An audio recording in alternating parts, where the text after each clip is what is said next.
So, welcome to Mama Living Healthy. I'm Tymay, and this is Taylor. And today we want to talk to you about self-care. So, my first question to you is, what is the meaning of self-love, and why is it important? Oh my goodness. What is the meaning of self-love? The meaning of self-love is that I never settle less than I desire, that I have loving relationships that are respectful, and that I stay true to myself, even if someone's feelings gets hurt in the process. That is the shortest possible way that I can answer that. And you know why. So the best that's the surface as it possibly gets. And you said, why is it important? It's important because we're living in a world without, like, we can see right now the costs of a lack of self-love in individuals' lives. So, like, you know, bigotry, racism, materialism, all these things are kind of the reasons why people do not love themselves.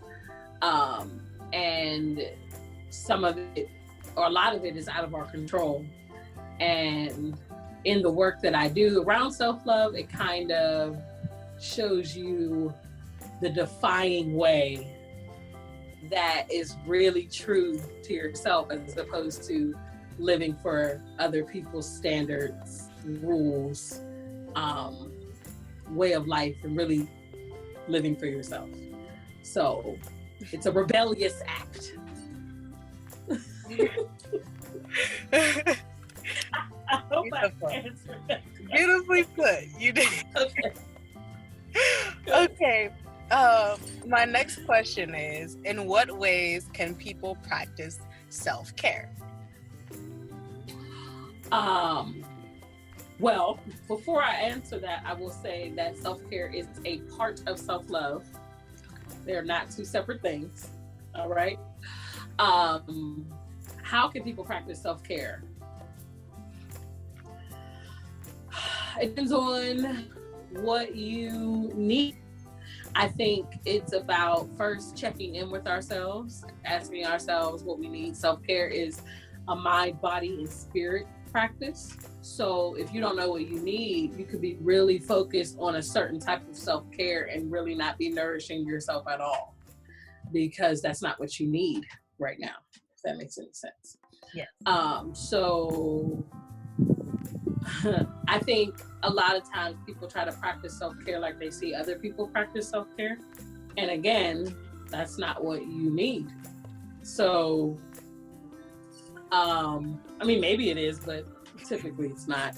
We're not like other people. What you need and what I need are two different things. So I have to spend some time with myself and ask myself, what do I need today in this moment? To give myself to be nourished. How can I nourish my mind today? How can I nourish my body today? How can I nourish my soul or spirit today? And it's going to look different day by day, week by week, month by month. Right now, it looks different. And right now, if you're spending a lot of time pampering yourself, yeah, that's going to help temporarily, but it's not going to nourish you long term. So right now is a really good time for mental and emotional self-care. Right now is a great time for spiritual self-care, you know? So some of that looks like, I'll give you some examples real quick. So some examples of mental self-care would be therapy, or really trying to wrap your head around a new concept, something that you may not understand or want to know more about. Actually spending some time studying and stretching your mind. That's a form of mental self-care. Also, rest. Rest is also a form of mental self-care.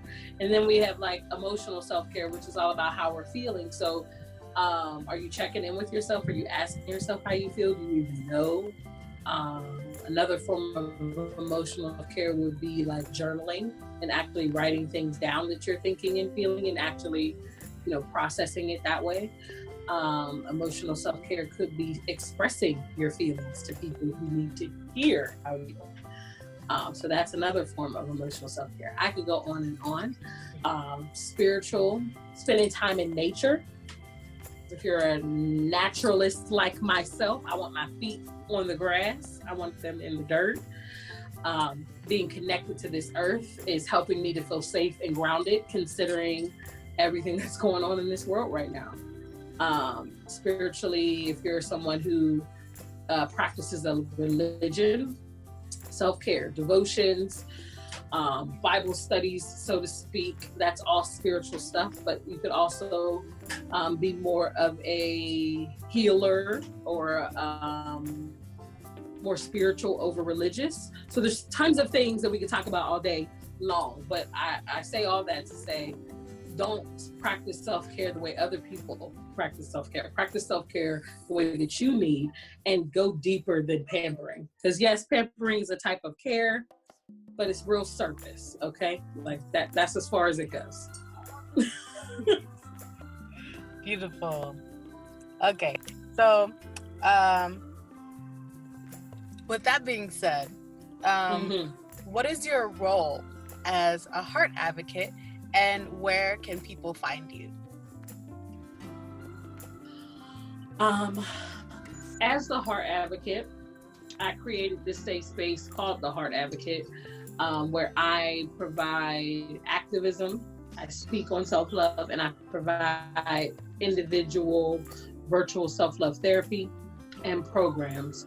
So what I do is what I'm doing. I talk about self-love every possible chance I get, and I hopefully have the opportunity to meet with you individually to do the same things, to understand the care that you need, as opposed to trying to like what out there on Instagram is going to tell me about self-care. That just might not be what you need is all. So having that individual connection through self-love therapy sessions with my through the Heart Advocate is a big part of what I do.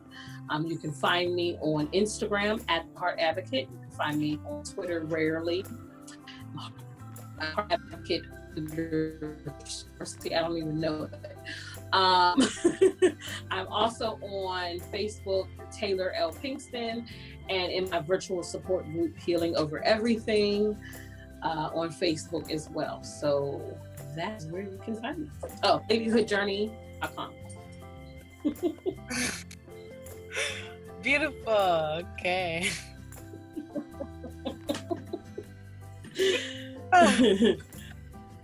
Well, thank you so much for answering these questions and just putting awareness about self-love, because and self-care, and it's so I feel like undermined. Like a lot of people don't feel like it's safe to talk about, and you've given this platform where I feel everyone can benefit from, So again, I just wanted to thank you for your time, and always. Yes. Of course. Like, thank you for asking me again. Like, I can talk about it all the time. Yes. Yes, I can.